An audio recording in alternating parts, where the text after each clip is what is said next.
bonjour! Alors, bienvenue dans ce tout nouveau vlog en ce lundi, lundi fin de journée, lundi 21 août. Et ben voilà, petite semaine qui commence un peu avec des airs d'automne, presque, un peu frais aujourd'hui, grisounet et tout. Ce n'est pas pour me déplaire, disons, mais bon, on va pas se plaindre avec tout ce qui se passe maintenant. Je suis juste contente parce que c'est une espèce d'ambiance de lecture en fait, voilà, pourquoi pas en profiter. Alors, je commence cette semaine-ci sans lecture en cours pour le moment. Je viens juste de terminer une lecture audio et je ne sais pas encore exactement qu'est-ce que je vais faire. Je suis toujours dans le fameux défi Parlant des routes. C'est juste que comme je vous parlais dans le dernier vlog, les livres qui me restent et que j'aimerais vraiment lire, c'est des livres que j'ai pas trouvés en livre audio. Donc, c'est plus difficile pour moi. Je vais falloir que je les lise en papier, c'est correct. C'est juste que j'ai moins de temps un peu. Puis, dans mes déplacements, j'ai quand même des déplacements qui sont quotidiens. Donc, je me disais, je pourrais quand même utiliser ces déplacements-là en livre audio parce que je suis au volant d'une voiture. Donc, je peux pas lire en même temps, n'est-ce pas? Vraiment, même si je voulais, ce serait très dangereux. Alors, c'est ça, je sais pas trop ce que je vais faire. Donc, écoutez, pour le moment, j'ai pas de plan particulier pour la semaine. Je vais vous tenir au courant comme d'habitude. Je vais quand même essayer, parce que là, on commence à s'approcher un petit peu de la fin du fameux défi de la Parlant des routes. Et j'aimerais ça faire un petit blitz pour avancer un peu, mais j'ai confiance. Comme je vous disais dans le dernier vlog également, il y a des livres que j'aimerais vraiment beaucoup avoir lus parce que ça me tente bien de les lire. Donc, entre autres, le fameux A Long Way to a Small Angry Planet de Becky Chambers, ainsi que, je me rappelle jamais du début, Quelque chose à Bloomstone Manor, et puis également, évidemment, le tome 2 des Mémoires de la forêt de Michael Brun-Arnaud. Donc, il m'en reste d'autres, mais ceux-là, j'ai vraiment envie de les lire. Puis sinon, ceux qui me restent, que j'avais mis là, qui me tentaient, on dirait qu'ils me tentent un peu moins, donc ça se peut que je fasse des petits échanges dans des derniers milles pour essayer, justement, l'idée, c'est juste que je les ai ce qui me tentent, qui proviennent de ma pile à lire, puis que ça avance tout ça, hein, n'est-ce pas? Alors, ben voilà. Je vais vous tenir au courant des développements, le cas échéant. Et puis, tout ce que j'ai à vous dire, c'est, allez, on se lance!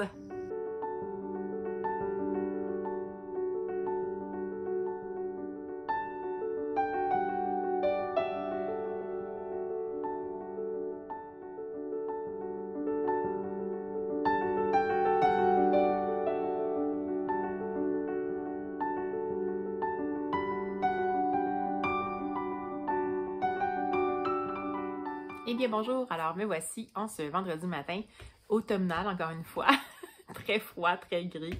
Alors, je vous reprends parce que j'ai terminé ma première lecture de la semaine. Donc, ma lecture audio, c'était une surprise, en fait, parce que c'est une lecture que j'avais prise en note il y a longtemps. J'avais vu passer en version française, j'en ai entendu parler pas mal sur BookTube, puis c'est un classique. Mais j'avais juste pas encore vraiment eu l'impulsion de le lire. Et c'est les fameux The Feast par Margaret Kennedy. Donc, le festin était traduit en français également. Et c'est un livre qui est paru en 1950. Et c'est vraiment considéré comme un classique de... en fait, c'est comparé à un Agatha Christie, mais je l'ai lu, puis enfin! C'est pas exactement ça. En fait, ça m'a pas mal plus fait penser à la structure du fameux Paris-Briançon de Philippe Besson, mais je vous en reparle. Tout d'abord, pour vous mettre en contexte, voici le résumé de la version française. Et vous allez avoir peut-être l'impression que c'est un résumé qui est divulgateur, mais sachez que cette information-là, peut-être, il y a peut-être un truc qui précise un petit peu trop dans le résumé que je vais atténuer. Mais sinon, pour le restant, c'est dit dans le prologue du roman. Donc, voilà, on se lance. Dans les Cornouailles, en 1947, le révérend Seddon rend visite au père Bott, comme chaque été. Cette année, cependant, ce dernier n'a pas de temps à lui accorder car il doit écrire une oraison funèbre après l'éboulement meurtrier de l'hôtel de Pendesac, un manoir donnant sur une crique, dans lequel des résidents ont péri alors qu'un étrange festin nocturne y a été donné la veille du drame. Alors voilà. Alors oui, ce roman commence par la fin. Donc, ce roman commence par l'annonce, comme c'est indiqué là, d'un éboulement mortel. Faut dire qu'en Cornouailles, dans le fond, c'est beaucoup des falaises avec des criques et tout ça. Puis, la couverture de l'édition française la plus récente, je vais vous la mettre. Je pense qu'elle est pas mal exacte par rapport à ce que j'ai compris de la localisation des choses. Donc, c'est que c'est un manoir qui a été transformé en genre de gîte et qui est situé vraiment sur le bord d'une crique, mais sous une falaise dans le fond, donc sous un cap un peu. Et ces falaises-là ont été visiblement fragilisées parce qu'il y a eu des travaux miniers dans le passé. Ça fait d'ailleurs penser à une chose dont j'oublie un peu l'époque, mais que je me souviens avoir vu dans The Crown, mais c'est un événement qui est vraiment arrivé, que c'était en fait une ville minière qui était en contrebas d'une grosse mine d'exploitation de, je crois, charbon. Et il y a eu soudainement un gros glissement de terrain, puis ça a complètement enseveli la ville, donc l'école qui était sur le bord, en fait, de la mine et qui a comme, en fait, malheureusement, tué plusieurs enfants. Ça me fait un peu penser à ça. Ça c'est vraiment un glissement de terrain. Et dans le fond, cet hôtel-là était là. Et de ce qu'on comprend, c'est que ça avait été déjà annoncé par le gouvernement ou par les autorités qu'il y avait des fissures sur dans le fond, la falaise qui était proche, dans le fond, de la crique puis du manoir et que c'était plus considéré comme un endroit sécuritaire. Mais on va comprendre un peu au fur et à mesure du roman comment ça se fait que les gens sont restés là puis que même c'est resté ouvert, dans le fond, au tourisme, aux touristes et tout ça. Donc, écoutez, j'ai vraiment adoré ma lecture. Si vous vous attendez à un policier standard, c'est pas exactement le cas. C'est un peu le même principe. C'est pour ça que je vous dis, pour moi, le ressenti était un peu le même quand j'ai lu Paris-Briançon de Philippe Besson. C'est un peu cette formule qui est un peu adoptée, sans trop divulgacher. C'est-à-dire que dès le départ, on va savoir quelle est la finalité, mais on ne sait pas du tout, on ne connaît pas les personnages, on ne sait pas qui va se retrouver dans cette finalité tragique. Donc, tout au long du roman, ce qu'on va apprendre à faire, c'est découvrir les personnages, les liens qui unissent les personnages, les drames personnels de chacun et avoir un peu, être un peu confronté à notre perception de chacun des personnages au niveau moral et à savoir, même si c'est pas le fun, mais c'est comme si ça nous force un peu à jouer à Dieu, mettons, et de se dire qui pour nous autres on aurait l'impression que ça serait une résolution, entre guillemets, un peu un act of God si ces personnes-là se retrouvaient dans les victimes du tragique accident parce que c'est des gens qui ont peut-être des comportements qui sont vraiment terribles et tout ça. Donc, c'est un peu ça qui se passe dans Paris-Briançon, parce que c'était vraiment annoncé comme un crime de l'Orient Express, mais c'est pas exactement ça, dans le sens que oui, ça se passe dans un train, le Paris-Briançon de Philippe Besson. Puis oui, il y a comme une espèce de huis clos qui fait penser au crime de l'Orient Express, mais la structure n'est pas du tout la même. Alors que là, c'est vraiment comparable, en fait, à cette structure-là. Puis oui, il y a un petit côté quand même qu'on apprend à découvrir les personnages au fur et à mesure. Mais il n'y a pas, si vous attendez un enquêteur style Hercule Poirot qui va rassembler tout le monde vers la fin et éliminer tout le monde un à un en leur faisant avoir peur que les doutes soient pointés vers eux, c'est pas ça que vous allez trouver. Donc, en gros, on va apprendre à connaître premièrement les propriétaires de cet hôtel-là qui ont leur histoire à eux, des personnages bien singuliers, ainsi que tous les gens qui vont être là pendant la semaine que dure le roman, c'est-à-dire le début d'un séjour d'une semaine pour tous les résidents temporaires de cet hôtel-là et qui va culminer malheureusement par ce tragique drame-là. Mais évidemment que les personnages tout au long, eux autres, ne savent pas que ça va se passer. Donc, c'est sûr qu'on va les voir évoluer. On va les voir évoluer. On va découvrir leur passé. On va se mettre en aimer certains, en détester certains, en espérer que certains ne soient pas là finalement, puis tout ça. Puis ça fonctionne très bien. Ça prend son temps pour décrire chacun des personnages. Ça installe bien la construction, ça installe bien le contexte de chacun des personnages. Puis si vous vous attendez à un développement haletant, c'est pas pour vous, parce que c'est pas du tout un thriller. Je dirais presque que c'est une fresque sociale, parce qu'en fait, on va retrouver des gens de différentes strates de la société, plus particulièrement des bien nantis, mais on va quand même suivre des gens qui font partie disons, je sais pas, femmes de chambre et tout ça. Et quel est leur contexte, comment ils réagissent par rapport à ça. Puis on va non seulement découvrir les différentes strates de la société, mais aussi leur vision sur la société en général. Il y a quand même quelque chose de, peut-être pas philosophique, là, mais de réflexion politique même là-dedans, de réflexion philosophique là-dedans.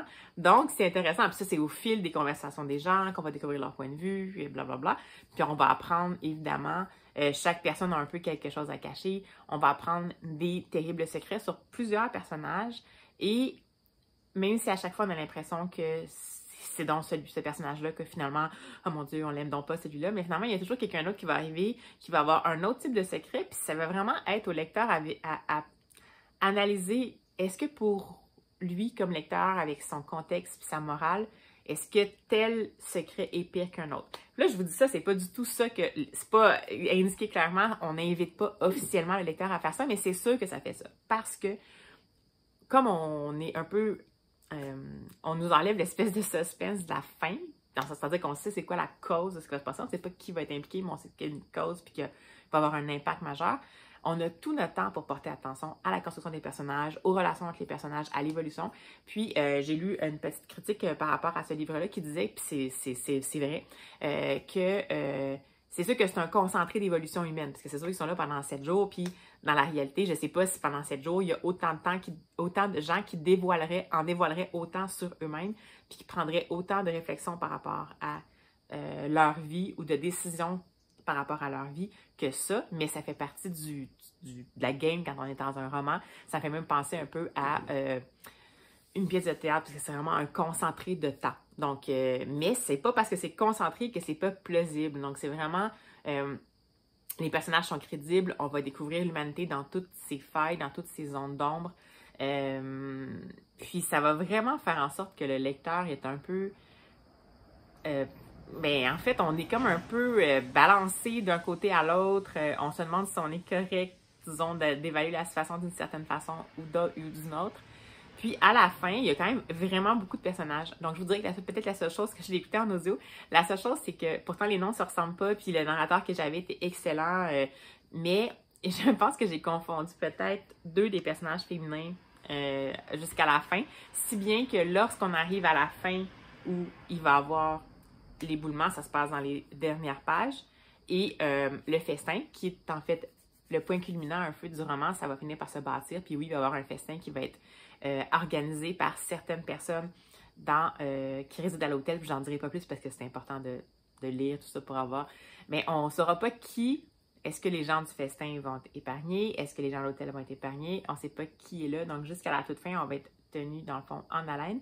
Puis à la fin, quand on finit par savoir qu'est-ce qui s'est passé un peu, puis qui survit, bien, on dirait que je pense qu'il y a des gens qui étaient là, ok, mais qui restait finalement puis qui survivait pas, puis je pense que j'ai confondu des personnages féminins, c'est pas grave. Comme je vous dis, c'est vraiment pour moi un tour de force. Pour moi, c'est un coup de cœur, dans le sens où il y a vraiment une habileté de la plume. C'est une structure qui est audacieuse pour l'époque, 1950, alors que c'était plus comme le règne, entre guillemets, de peut-être plus des enquêtes typiques. Ça aborde quand même le contexte post-Seconde Guerre mondiale. Donc, vraiment, on est encore dans une Angleterre où, même si la guerre est terminée, il y a énormément de rationnement, il y a beaucoup de gens qui ont de la difficulté à s'en sortir. Les mieux nantis pâtissent un peu parce qu'il y a beaucoup de taxes qui vont leur être affligées, pas affligées, imputées. Puis, donc, c'est intéressant au niveau historique, c'est intéressant au niveau social, c'est intéressant au niveau humain, puis c'est intéressant au niveau littéraire. Donc, pour moi, ça a vraiment tout qu'est-ce qu'il faut pour être un coup de cœur. Alors, c'était vraiment par hasard que j'ai décidé de faire ça. Puis je l'avais emprunté, en fait, à la Bibli. Puis, je ne savais pas trop ce que j'allais faire, puis je l'ai trouvé en audio, donc je l'ai lu. Puis bon, écoutez, j'ai fait une petite... pas une entorse, là, mais j'ai décidé de l'inclure aussi dans ma palle en déroute. C'était pas ma palle dans le sens où c'est une pile à lire de livres de bibliothèque, mais ça me tentait, puis je l'avais emprunté, j'ai emprunté pour le lire. Donc voilà, je l'ai inclus dans ma palle en déroute en plus, mais c'était pas du tout ça l'intention au départ. Donc voilà, je sais pas si c'était clair ce que j'ai dit, mais sincèrement, si vous l'avez jamais lu, je sais pas à quoi ressemble la traduction française, mais c'est vraiment intéressant au niveau anthropologique, au niveau littéraire, au niveau historique. Si ça vous dit, c'est super, vraiment, vraiment, vraiment, vraiment bien fait. Attendez pas pour le découvrir, ça vaut vraiment le coup.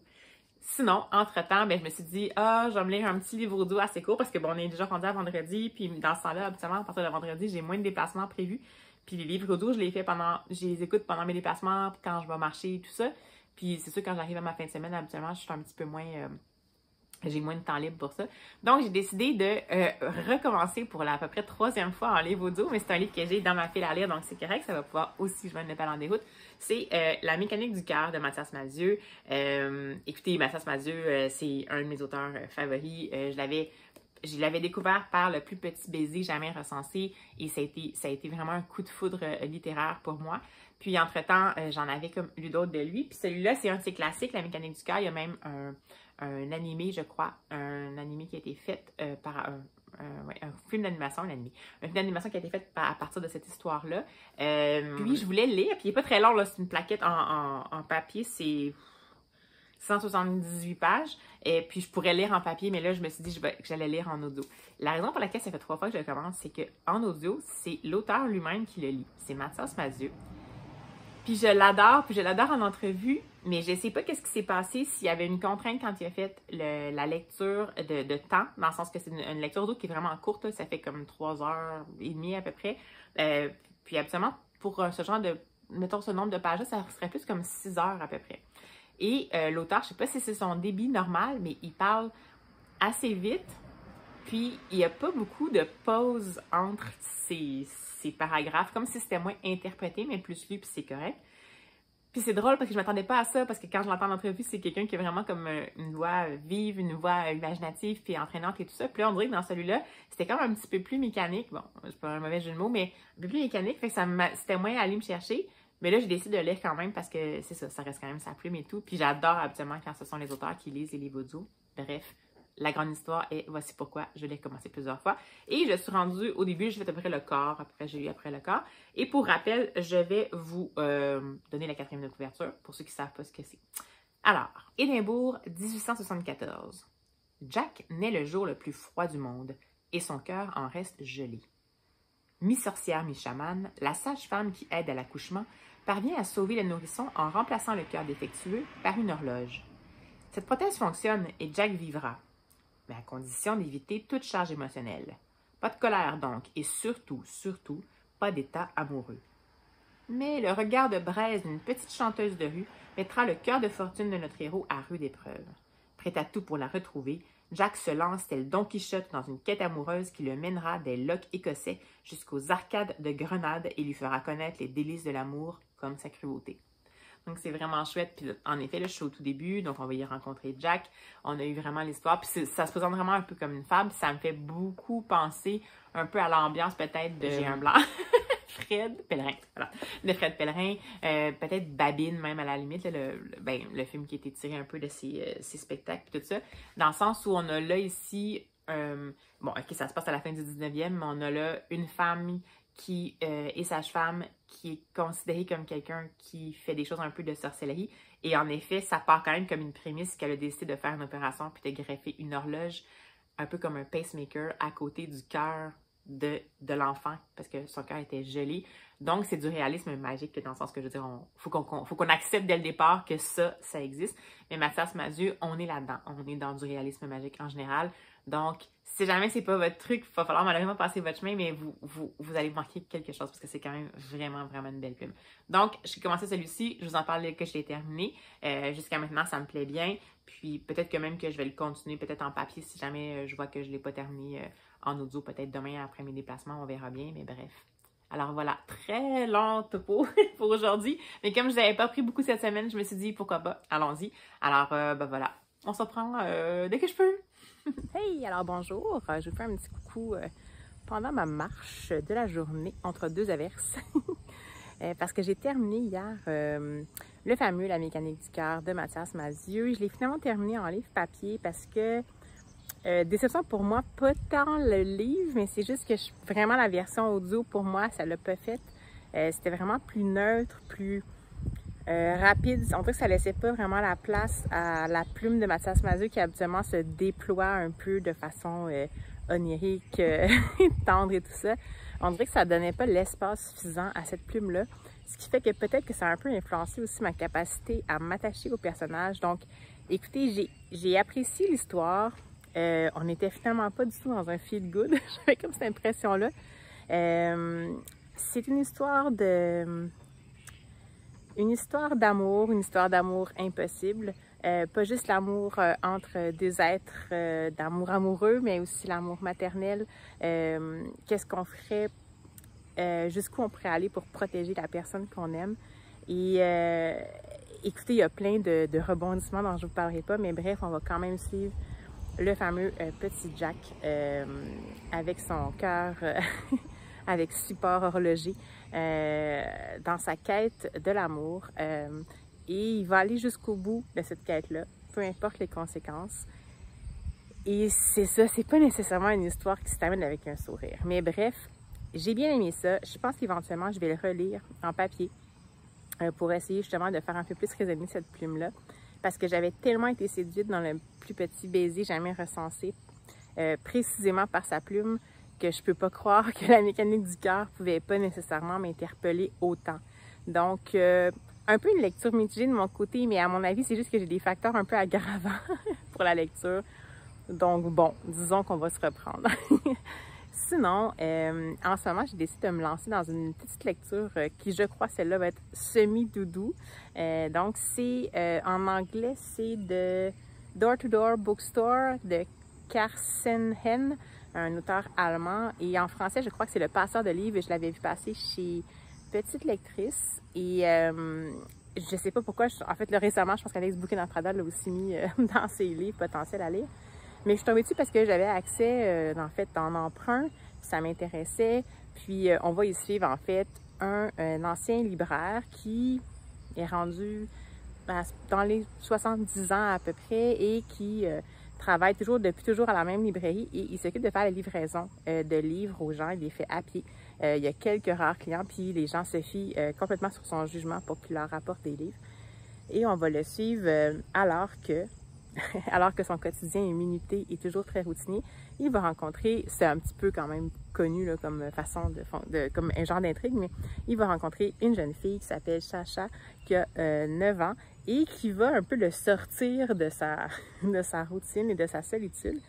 Et de ce qu'on comprend, c'est qu'il va potentiellement en avoir besoin parce que malheureusement, la librairie changeant de propriétaire du père à la fille, les pratiques sont changeantes et on sent que son rôle de livreur de livres à pied est peut-être tire un peu à sa fin. Donc, je sens que ça va être une histoire d'amitié impromptue, de comment s'assurer de bien apprivoiser les gens et surtout de mettre toujours le bon livre entre les bonnes mains. Donc, évidemment, ça vient me parler en tant qu'ancienne libraire et bibliothécaire, évidemment. Donc, je vous en parlerai un peu plus quand en fait, je vous en parlerai sans doute quand je vais l'avoir terminé, mais ça risque d'être ma petite lecture audio qui va me porter pendant toute ma fin de semaine. Puis, je vais sans doute essayer de lire d'autres livres, peut-être en parallèle, parce que je pense que c'est vraiment quelque chose qui peut se lire.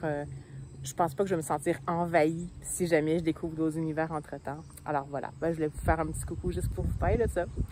À bientôt!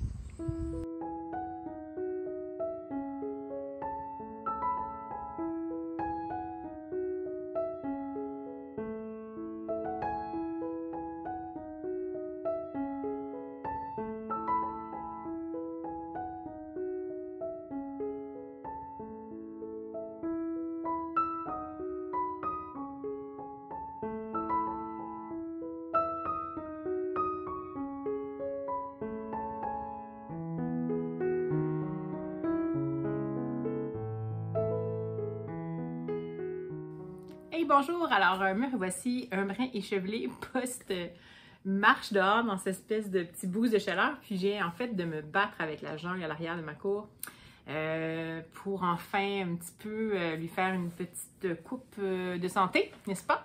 Et puis ben voilà, c'est ce qui a fait que j'ai le cheveu ébouri, frisé. Grande introduction pour vous dire que je vous reprends parce que je vais vous parler, j'ai actuellement 2 lectures en cours. Je vais vous en parler un petit peu et je suis passée en librairie par hasard. C'était sérieusement non prévu, je vous jure. C'est mon copain qui m'a dit « Ah, tu peux arrêter là, il y a une petite vente trottoir. » J'étais comme « Ah, ok, peut-être. » Bon, je suis revenue avec un petit boucle surprise. Alors, ma lecture en cours, c'est le fameux livre dont je vous ai parlé un tout petit peu plus tôt. Donc, Door to Door Bookstore de Carsten Henn, le passeur de livres. Et j'en suis à peu près aux 2/3 et vraiment jusqu'à maintenant, à moins vraiment que la fin soit pas conséquente, mais j'aime beaucoup. C'est vraiment un roman feel-good, mais dans le bon sens du terme, là, pas dans le sens péjoratif du terme. Les personnages sont bien plantés. On sent quand même un peu qu'est-ce qui s'en vient et c'est correct. C'est pas...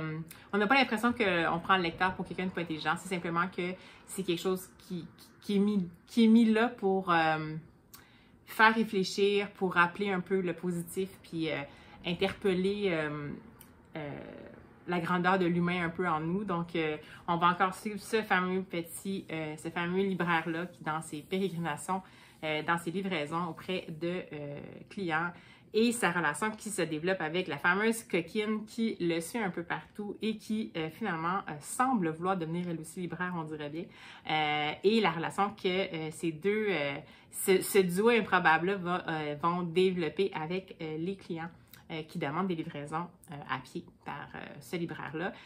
Il va y avoir des impromptus, des choses qui vont malheureusement se passer et qui vont avoir un impact sur potentiellement la vie du libraire. Mais bref, on évolue là-dedans.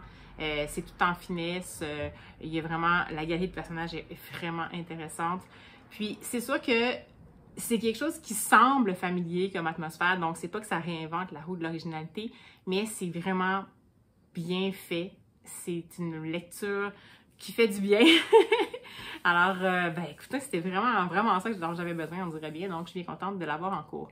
Et comme mon but, c'est ma lecture audio et que je sais que je vais la terminer avant demain soir, qui est la dernière journée du vlog, j'avais envie aussi de lire une lecture papier et en même temps de faire avancer ma page en déroute parce qu'on est dans les derniers 1000.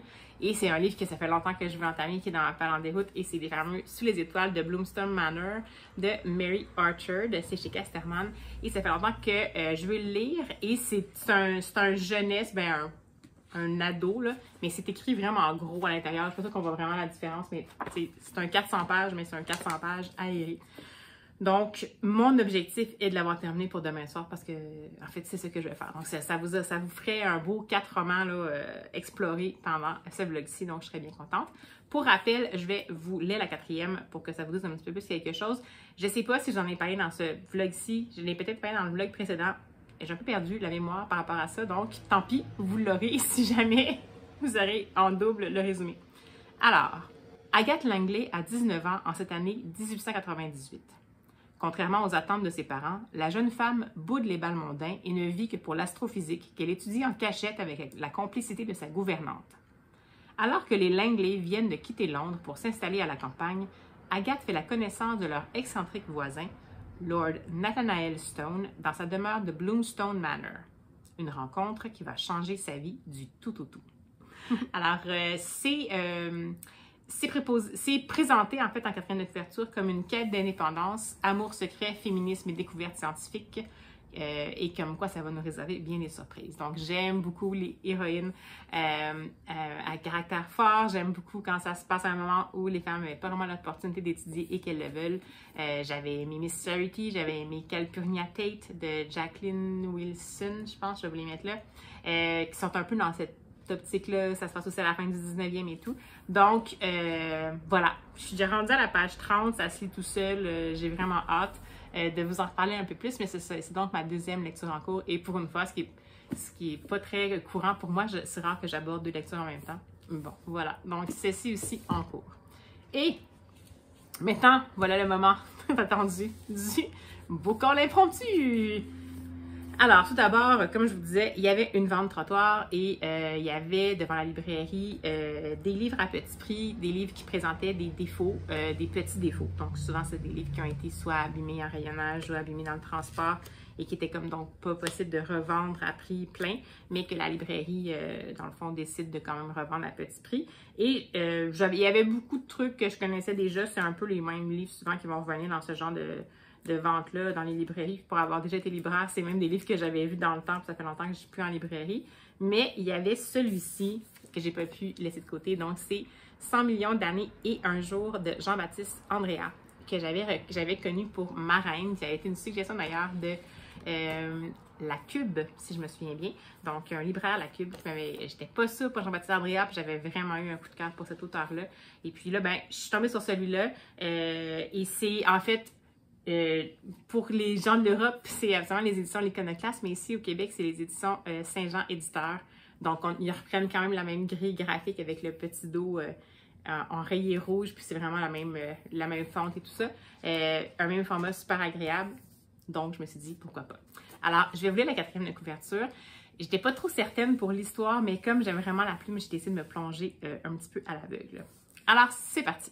1954, dans un village perdu entre la France et l'Italie, Stan, paléontologue en fin de carrière, convoque Umberto et Peter, 2 autres scientifiques. Il a un projet, ou plutôt un rêve obsédant, de ceux qu'on ne peut ignorer. Ce projet a la forme d'un squelette. Apatosaure, brontosaure, il ne sait pas vraiment, mais le monstre dort forcément quelque part là-haut, dans la glace. S'il le découvre, ce sera enfin la gloire, il en est convaincu. Alors l'ascension commence. Le froid, l'altitude et la solitude se font sentir et entraînent l'équipé là où nul n'aurait pensé se rendre. La quête initiale se révèle au fil des pas beaucoup plus vaste et profonde que l'avaient anticipé les scientifiques. Stan revendique le droit d'aller au bout de son destin, tout en sachant que s'il s'arrête pour se reposer, il ne se relèvera pas. De sa plume cinématographique et poétique, Jean-Baptiste Andréas signe un roman à couper le souffle, porté par ces folies qui nous hantent. Alors voilà, ça me tentait bien. J'ai quand même lu en diagonale, puis ça me tentait. Donc celui-ci, j'ai vraiment trouvé à petit prix, donc ça valait vraiment le coup. Ensuite, j'ai pas pu faire autrement qu'entrer dans la librairie parce que, bon, j'étais à côté.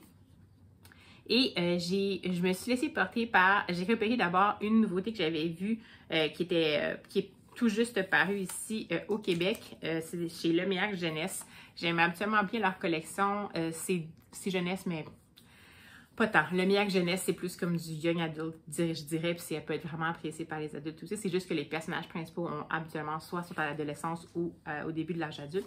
Et c'est celui-ci, donc Karaté Kid de Marc-André Dufour-Labbé. Donc, oui, Karaté Kid, jeu de mots, de ce que je comprends. Et c'est son premier roman. Et je lis la 4e. Karaté Kid détonne avec les autres élèves de secondaire 4. Élevé par son père, il est fan de musique grunge dont il incarne l'esprit jusque dans son style vestimentaire. Solitaire et introverti, il est secrètement amoureux de la pétillante Adèle, à qui il dédie des covers de chansons qu'il joue à la guitare et publie sur sa chaîne YouTube. Sauf que, malgré la chimie évidente qui opère entre eux, Adèle est en couple avec un autre. Comment concilier la complexité des sentiments avec le poids des conventions? D'un triangle amoureux en apparence classique naît un roman vivant et sincère, à la fois nostalgique et actuel. Donc, ça me tentait bien. C'est des petites plaquettes toujours chez Leméac, ça fait 112 pages, 120 pages environ. Donc, un auteur que je connais pas du tout, une prémisse intéressante, la musique grunge, pourquoi pas. Voilà, alors celui-ci. Sinon, je me suis laissée tenter par un manga, ça faisait vraiment longtemps. J'en achète plus beaucoup des mangas maintenant, je les lis plus à la bibli parce que j'ai des goûts particuliers pour les mangas et c'est plus des seinen habituellement, puis des fois je tombe un peu moins bien, donc j'aime mieux les lire à la bibli. Mais là, celui-là, ça me tentait, puis peut-être que vous le connaissez, mais bon. J'ai pris le premier tome du manga Babel de Narumi Shigematsu et c'est chez Akata. Donc, c'est indiqué que c'est une série en 5 tomes et que c'est de la science-fiction érotique. Donc, c'était pas nécessairement ça mon but, mais j'ai plus vu avec la science-fiction. On verra bien. Peut-être que je me suis lancée dans quelque chose que je savais pas nécessairement qu'elle allait se passer comme ça, mais c'est pas grave, on verra bien. Alors, Babel, je lis la 4e. Alors, sais-tu pourquoi les livres ont vu le jour? Europaris dans le futur. Alors que les livres reliés sont devenus des antiquités, les connaissances de l'humanité sont désormais numérisées et conservées au sein de Bibliothéca, un réseau virtuel qui a pour objectif de réunir et faciliter la diffusion des informations. Cependant, d'étranges phénomènes semblent compromettre la sauvegarde des données. Aussi, en secret, une équipe de restaurateurs a été créée. Olsen, jeune homme à l'enfance trouble, est justement sur le point d'intégrer les rangs de cette élite. Mais au cours de son enquête sur les origines de ces bugs informatiques, il pourrait bien découvrir des indices sur la disparition de son propre père. Alors, vous comprendrez pourquoi la 4e de couverture m'avait inspirée, mais c'est sûr que je ne sais pas si je vais... J'espère que la partie érotique n'est pas si intense que ça, parce que moi, en manga, ça me parle moins. C'est pas l'érotisme qui me dérange, c'est en manga, ça me parle moins, mais de ce que je pouvais voir dans le visuel, je vais essayer de vous montrer des pages où c'est correct, là, parce que je voudrais pas... Non, il n'y a pas vraiment de... Donc, ça ressemble quand même ça n'a pas l'air de si pire que ça. Ça m'a interpellée, bien sûr, parce que Babel, parce que les livres, parce que dans le futur, alors qu'on va mettre les livres en numérique et tout. Donc, voilà. Alors, ceci, Babel, tome 1. Et enfin, j'ai décidé de me faire un petit plaisir. Peut-être je vais l'ouvrir avec vous, peut-être que finalement, ça ne sera pas nécessaire, mais le meilleur des choix. Mais j'ai pris un livre à l'aveugle. Donc, ici, on a ici le choix de Roxane. Et ça dit que c'est un roman. Voilà. Roman. Et il y avait des mots-clés ici pour donner des petits indices. Alors, c'était écrit haïku, correspondance, amour. Donc, j'espère que je ne l'ai pas déjà. Sinon, c'est pas grave, je l'effrierai. Mais quand même, avouez, là. Hein, les petits détails ici. Les petits détails d'emballage. Ça vaut quand même le coup. Alors, évidemment, quand j'ai acheté le... Quand j'ai acheté le livre, le libraire qui a fait la facturation, il était comme, mais regardez pas votre facture parce que ça va être écrit sur la facture. C'est sûr qu'il faut qu'il nous le facture et tout. Mais c'est correct, j'ai été sage, j'ai pas regardé. Donc, on va déballer ça ensemble pour voir. Puis comme je vous dis, ça se peut que je l'ai déjà lu, puis c'est pas plus grave que ça. On va défaire, même si c'est très beau, on va défaire le très bel emballage ici. Je pense que j'arrivais pas à défaire le nœud. Alors, hop, hop, hop. Qu'est-ce que c'est? Ah, je ne l'ai jamais lu. Eh bien, donc ça ne me dit rien du tout. Alors, c'est Denis Thériault, Le facteur émotif. Et c'est la collection Bibliothèque québécoise qui est la collection officielle d'auteurs québécois en format poche. En fait, c'est paru avant que certains éditeurs se lancent eux-mêmes dans leur collection en format poche. Parce qu'avant, la plupart des éditeurs québécois ne faisaient que des grands formats. Maintenant, on est rendu ailleurs, mais voilà. Est-ce que j'ai un résumé? J'ai pas de résumé. J'ai pas de résumé. J'ai juste des blurbs à l'arrière. Puis je me demande si je vais pouvoir vous en donner. Qu'est-ce que ça dit? Bon, je vais vous lire un extrait des commentaires qui ont été mis à l'arrière, dont un extrait d'une critique de Geneviève Thibault qui est parue dans Les Libraires. Et elle dit « On pourrait en effet décrire le facteur émotif comme un thriller poétique, un jeu d'équilibre entre magie et logique, dont la fin nous ramène à la case départ. » Alors ça, j'aime bien. C'est vraiment chouette. C'est une plaquette de 125 pages environ. Et voilà. Eh bien, c'est rare. Premièrement, c'est rare. Jamais lu. Deuxièmement, ça a vraiment l'air de me plaire. Donc, ça veut dire que les mots-clés qui ont été mis là, c'était des bons mots-clés. Et ben voilà, un petit risque intéressant, pourquoi pas. Donc, c'était ça pour mon book haul impromptu qui s'est déroulé vraiment, et je vous jure, de façon non prévue, bien sûr. Et voilà! Donc, écoutez, je vais aller continuer ma lecture pour essayer d'atteindre mes objectifs, puisque ça me tente bien. Puis, ben, je vais reprendre dès que je peux.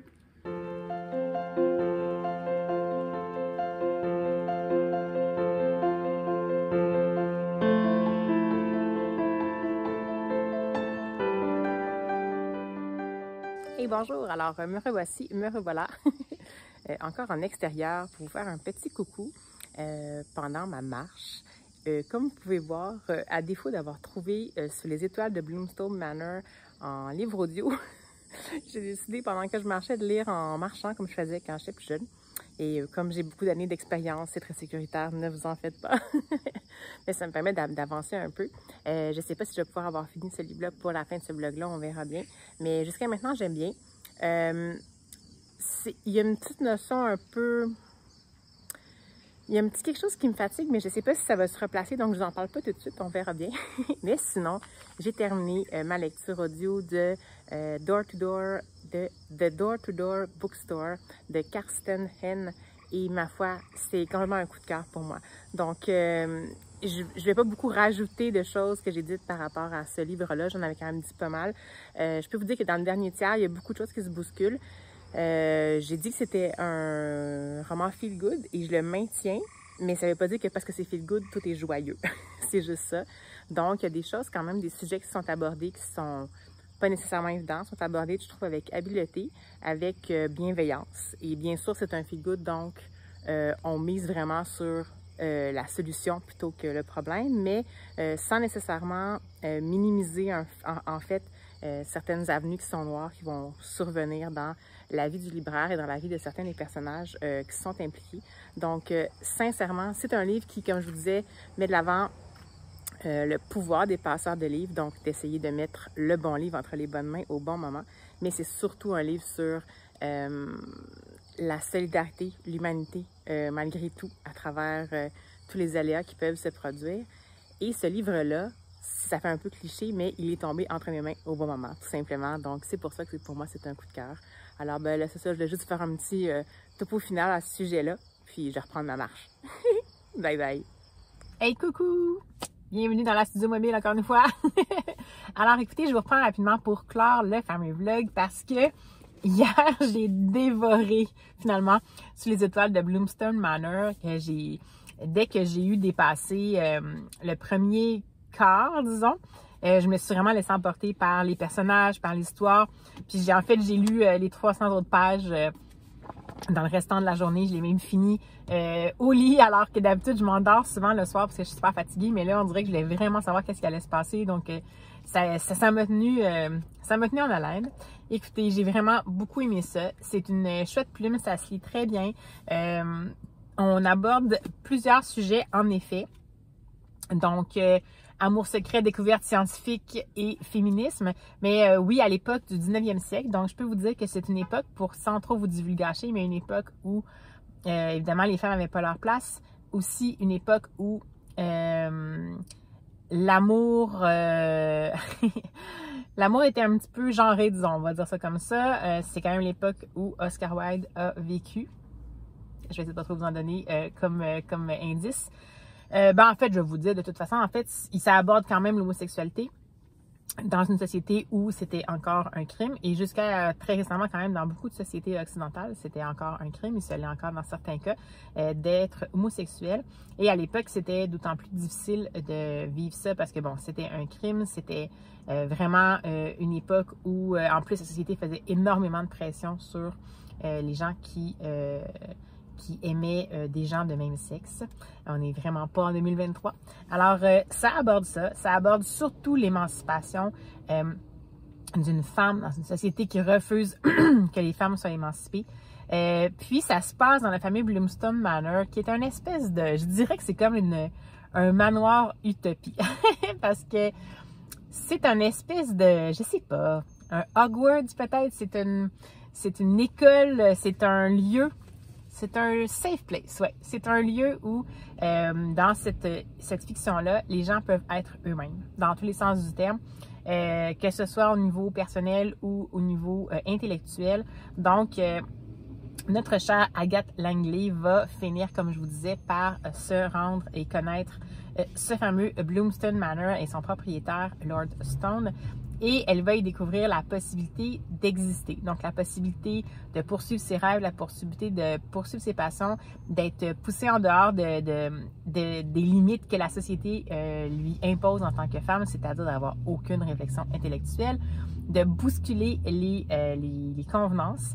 Et elle va également rencontrer, évidemment, des gens qui, sans nécessairement avoir un parcours scientifique, ont quand même des intérêts qui sont un peu similaires dans le sens où ils vont sortir des marges. Et évidemment, il y a de l'amour, il y a de la romance. Et là, on n'est pas nécessairement dans la même chose. Oui, on aborde des sujets comme l'homosexualité. C'est le petit côté un peu plus fresque sociale, historique d'époque. Mais sinon, évidemment, il y a une petite romance quand même.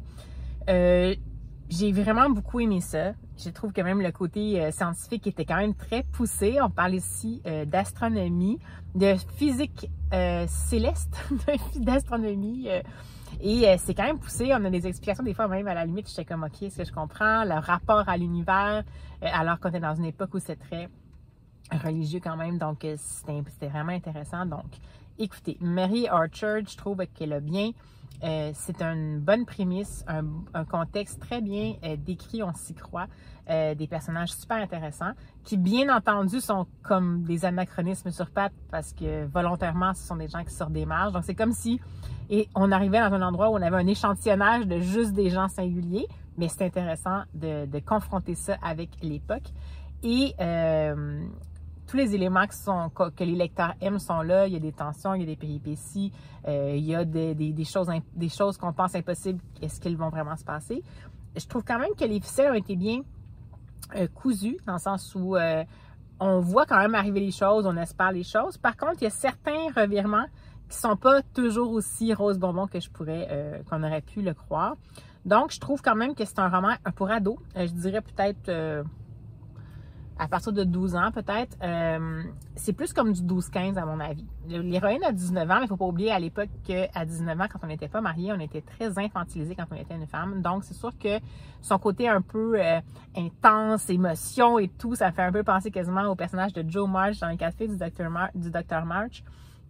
On sent qu'elle n'a pas été encore confrontée beaucoup à la vie. Elle va l'être là-dedans. Donc, il y a peut-être ça. Au début, je vous disais des choses qui me dérangent, mais je pense que c'est peut-être juste que son impétuosité, pour moi, faisait en sorte que c'était peut-être plus ou moins crédible qu'elle ait l'âge qu'elle avait.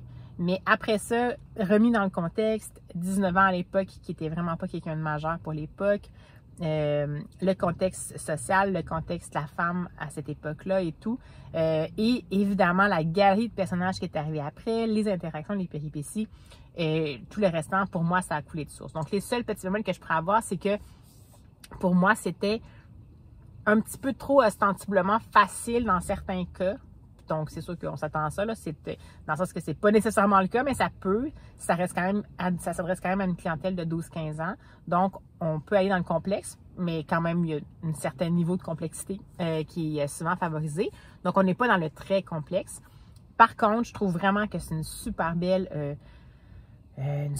opportunité d'ouvrir les horizons à les fenêtres grandes ouvertes. C'est super agréable. Ça se lit, je vous dis, j'ai lu, je pense, 350 pages en une journée. Puis c'est très aéré. Je le recommanderais à tout le monde, aux ados, aux adultes et tout ça. Donc, c'est presque un coup de cœur, mais comme il y a eu quelques petites facilités qui m'ont un peu dérangée au début, j'irai pas jusque-là, mais sinon, vraiment, en effet, là, je le lisais parce que j'avais vu que Sophie Lee l'aimait, elle avait aimé. Et quelle bonne recommandation, Sophie. Donc, je suis bien contente de l'avoir lu. Je le garde précieusement dans ma bibli et puis dans mes rayonnages, je veux dire. Puis c'est sûr que je vais le faire circuler quand même dans mon entourage pour des jeunes femmes aussi, beaucoup. Et puis même des femmes qui ont dépassé le début de l'âge adulte, mais qui peut-être se cherchent encore, même en 2023 en société. Ça peut être super intéressant. Donc voilà, Sous les étoiles de Bloomstone Manor de Mary Orchard. Alors sur ce, je vais conclure ce vlog sur cette lecture-là. Donc nous aurons eu une petite tournée de 4 romans, mais cette semaine je suis allée plus dans les romans, donc je suis pas allée dans la facilité. J'espère que ça vous a plu. Moi, ça m'a plu de faire ce petit bout de chemin-là avec vous. N'hésitez pas à vous manifester en commentaire. Est-ce qu'il y a des lectures là-dedans qui vous tentent? Est-ce qu'il y a des lectures qui vous ont inspiré? Et puis, évidemment, si vous voulez me soutenir, toujours pouce en l'air, abonnement, mais beaucoup, surtout les partages sur les réseaux sociaux parce que, évidemment, ça permet de faire connaître ma chaîne.